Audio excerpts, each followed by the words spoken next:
What we're talking about right now is the potential first rumor slash hint. Very small. This is a very small rumor slash hint at Street Fighter 6.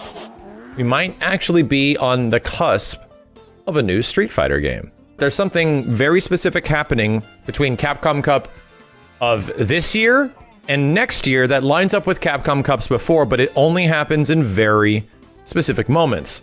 So here's the big thing that popped up in the information for Capcom Cup 2021, which is important because next year's Capcom Cup is going to be the continuation of Street Fighter V, obviously. But 2021 is a different story. Going in from the next Capcom Cup to the following Capcom Cup, the champion will not be auto-qualified. Normally in all the Capcom Cups, you get auto-qualified if you won the previous year. So it's like, hey, you did it. We're going to put you into the next one because obviously the next year is going to be Street Fighter V. Your skills and talents correlate over, so you just get to jump over to qualifications for the next year. Makes sense. However, this confirms that there will be a Capcom Pro Tour in 2021, obviously, but also the hint that Street Fighter 6 could be in 2021 because the reigning Capcom Cup 2019 champion will once again have an auto-qualifying spot, but the winner of next year's will not be able to auto-qualify into 2021. The only other time this happened was, I believe, 2015 to 2016. Where they said the winner of the 2015 Capcom Cup did not auto-qualify into 2016 because guess what came out in 2016? Street Fighter V. So, for the history of Capcom Cup, which hasn't been going on a huge amount of time, it's not even a decade old yet. It's like seven something years old, if not even less than that. The interesting thing is that this is the first possible hint that Street Fighter 6 might be on the horizon. Now, we haven't heard anything else about SS6. Like, even Ono, whenever he's talked about it, or whenever any representatives ever talked about Street Fighter 6, they're like, can you give us a decade? Very funny. But we might be closer than we imagine, because this is lining up with some other stuff. Like, there's another console generation on the horizon. The Xbox X, as we now know it, just the Xbox, is going to be happening in holiday of next year. The PlayStation 5 is going to be launching in holiday of next year as well. And there's a really good chance, and I've been calling this for a very, very, very long time, that we're probably going to be seeing the PlayStation 5 and its reveal February of 2020. So that is a month and a half away. In a month and a half, we might see what the hell the PS5 is, how much it costs. Maybe. If not, maybe some games for it. That could happen. Or it might take till E3. Maybe. However, Capcom fighting games have a very unique history. Between Street Fighter 4 to Street Fighter Cross Tekken to Marvel 3 Vanilla to Street Fighter 5, all these very big release titles, they all come out usually in February. So, with my big brain, and I already kind of saw this coming from a while ago, and I was hoping that there would actually be a teaser or a hint of Street Fighter 6 at this Capcom Cup, but I kind of understand why they're not doing that. Here's my big brain theory for the history or the future of Street Fighter from now. Street Fighter 5 is going to get its next big release in February as well with Championship Edition. Championship Edition is going to feature what appears to be the final character in the game. I think Seth is the final character in the game because Seth is featuring moves from the entire roster of Street Fighter V.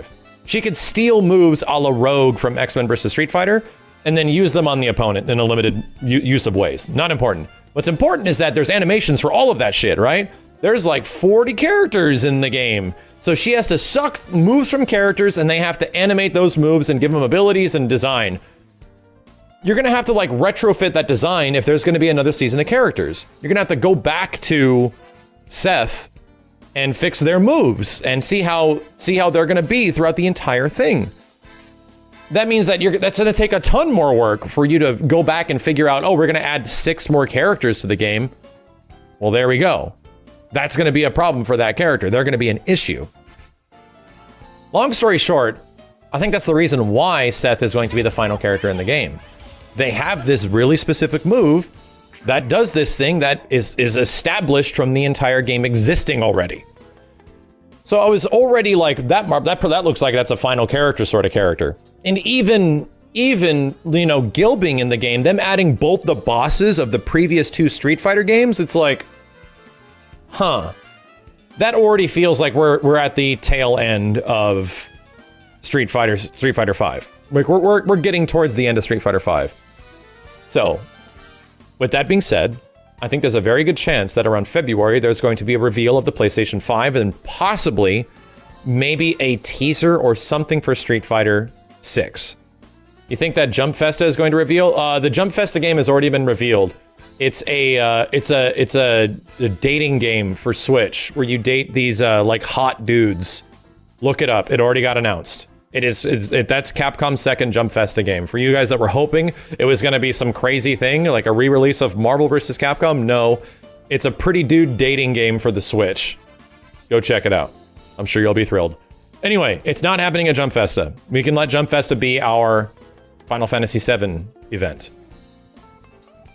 But I think there's a pretty good chance that sometime between February of next year to June of next year, where E3 is going to be happening, that's a big gap of time for them to start making you excited about the PlayStation 5 or even the Xbox. I don't know. All I can say is that Microsoft announced first, but they didn't announce much. All we got to do is see it. I don't think that's going to be happening. I don't think if PlayStation's going to reveal their kit that they have going for the PlayStation 5, it's going to be a big-ass event. And that's because they did this exact same thing with the exact same timing with the PlayStation 4 back in 2013, when it came out at the end of 2013 for 2014. So it just makes sense. Like too many things are lining up. This thing happened here. We're getting close, and there's rumors about a PlayStation 5 reveal at the beginning of next year. And I'm like, that sounds a lot like it would be February. All this stuff makes too much sense. And also considering the fact that 2021 is seeming to be not a Street Fighter V Capcom Cup, just from this thing. Will Street Fighter 6 be cross-gen? I don't know, man. That's a big brain guess. But I'm going to assume probably not. I'm probably going to assume it's not going to be cross-gen in some way. If not, I hope it's not. I mean, I'm sorry. I want it to be on as many things as possible. I think that's one of the things that made it difficult for Street Fighter V is that there was a limitation because it wasn't on Xbox. And you're immediately going to be like, oh, there's just not as many fighting game fans on Xbox, but yada, yada, yada. In my opinion, the more systems the fighting game comes out for, the better. That's just the natural fact of the situation. If Street Fighter V was on more things, it probably would have done better. But it was obvious that Street Fighter V needed PlayStation to even be a thing because that game launched hella limited, and that game changed dramatically really fast. It seemed like Street Fighter V was made under a low budget very quick. It already appeared that way. And I would say it appeared that way because we saw an early version of Street Fighter V that looked completely different. Like a fully developed game that was way beyond an alpha stage that looked completely different and looked very much like Virtua Fighter and Tekken, but apparently they dumped it completely. So, weirdly enough, Street Fighter V probably would not exist without the help of Sony, and I wouldn't be surprised if that relationship already continues forward into the PlayStation 5. So, but that's not all. There's even more. I had an interesting video that I put up back in 2012. And that video was surrounding around a little game called Killer Instinct. And the reason I made the video was that Microsoft had re-upped the patent for Killer Instinct around September or August of 2012. And I was like, huh, Microsoft didn't forget that Killer Instinct is still a thing. That's interesting. Long story short, E3 of the following year, Killer Instinct's announced, and it becomes real. Usually the re-upping of patents is sometimes associated with something and sometimes it's not. This isn't a confirmation of news by any means, but Capcom re-upped the patents for a few games. For a good, healthy chunk of titles that should definitely be mentioned. And those titles include Darkstalkers, Power Stone, Cyberbots, Puzzle Fighter, Pocket Fighter, Capcom Fighting Jam, Warzerd, Super Gem Fighter Minimix, which is actually the same thing as Pocket Fighter. That's the Japanese one, that's the American one. And a few other games that include some odd older Capcom titles: Samurai Sword, Power Gear, Pro Gear, Last Duel, and a bunch of other titles. Seemingly a Capcom collection. That's a lot in a small amount of time. The only thing that, yeah, Dino Crisis is in there too. The only thing that's in there that makes me think that maybe this isn't tied to anything is the fact that there was so many. Is the fact just like, oh, we're reaching the end here. They're for trademarks. Okay, so it was the same thing that happened with Killer Instinct back in 2012, but they had to re-up the trademarks to sort of establish their brand on these things to make sure they still have a hold of them. And it usually doesn't mean like anything directly, but there's a very funky correlation in Japanese game developer trends that this kind of stuff happens right around the development or eventual announcement of something. So that's interesting. There's a lot of things on here, like notably Dino Crisis, Darkstalkers, Power Stone. There's also a few things that we've been waiting for Capcom to re-release and so damn long, like Puzzle Fighter and Pocket Fighter and Super Gem Fighter. Like Pocket Fighter and Super Gem Fighter Minimix are the same two games. That's that extremely charming little chibi Capcom fighting game that's badass and is literally Capcom All-Stars. It's beautiful. There is no mention of any of the Versus series in here. No Capcom versus SNK, no Marvel versus Capcom anything. But there's a lot of other Capcom stuff in here. I think we're either looking at a high likelihood of a very large Capcom collection of some kind, because there already has been a lot of Capcom collections dropping in the past little while, and I think they're making money. I think that Capcom Belt Action game, the Capcom Beat 'em Up bundle, whatever the hell it was called, I think that did pretty good. I think it being on the Switch was also a big part of it. Street Fighter Anniversary Collection, regardless of all of our gripes with the quality of some of the titles, did have a lot of games in it, and is still like a very good way to play the majority of those Street Fighter games. And from what I hear, it sold pretty well too, because it came out on everything, including Switch.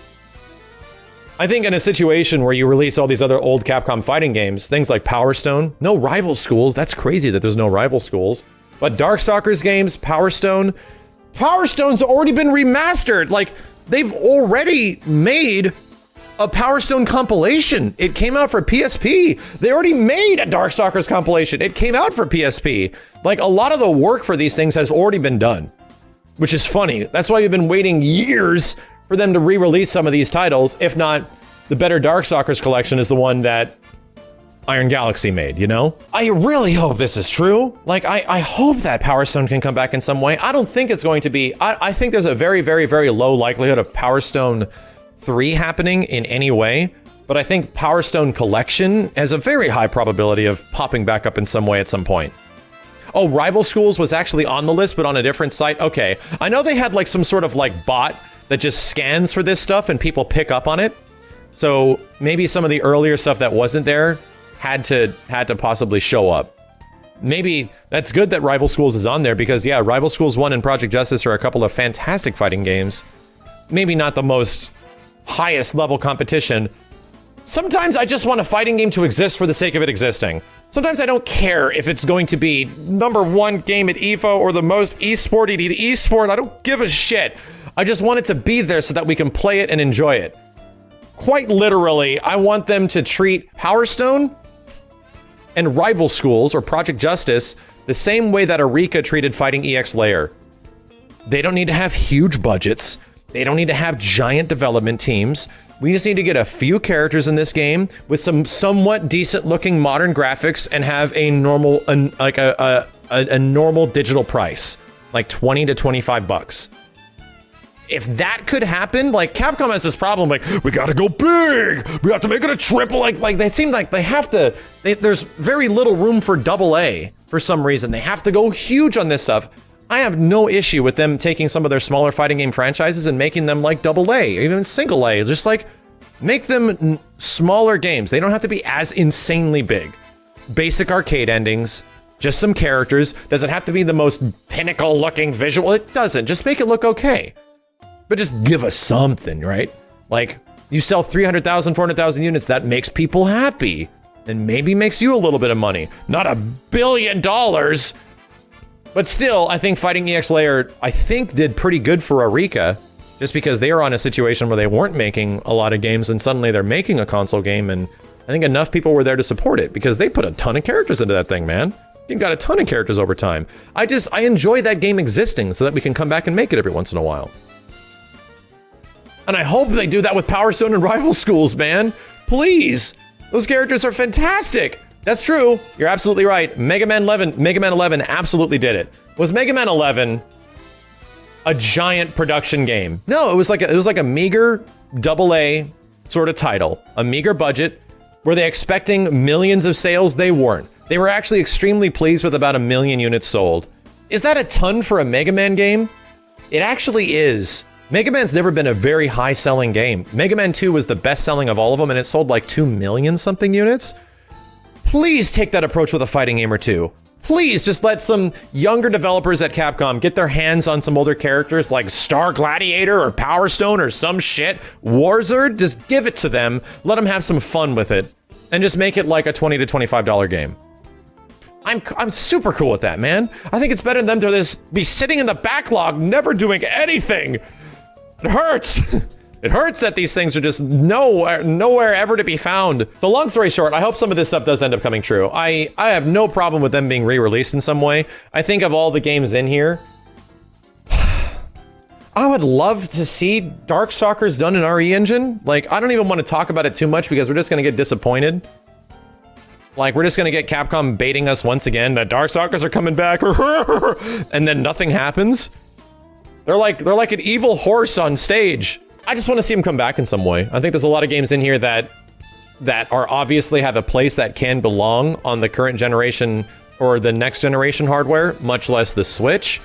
That'll sell a decent amount with at least a maybe not super huge budget behind them. And that doesn't take a ton, you know?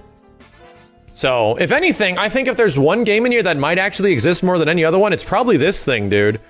I think in a world where Monster Hunter looks as good as it does and exists the way it does and has the development team that knows how to animate fucking dinosaurs, these guys the Monster Hunter team has been animating dinosaurs for like 15 years now.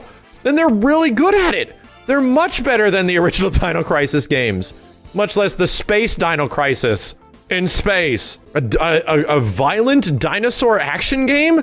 Holy shit. In the RE Engine? Holy shit! Do you know how good those terrible fucking Jurassic Park movies just did? Jurassic World movies are hot trash! Everyone likes them. I don't want this game to be hot trash if it ends up being a real thing, but I definitely think we're living in a world where Resident Evil 2 and Resident Evil 3 are being remade, with possibly more remakes in development, and I think that this is maybe one of them. That would make a lot of sense to me. That'd make a lot of sense to me.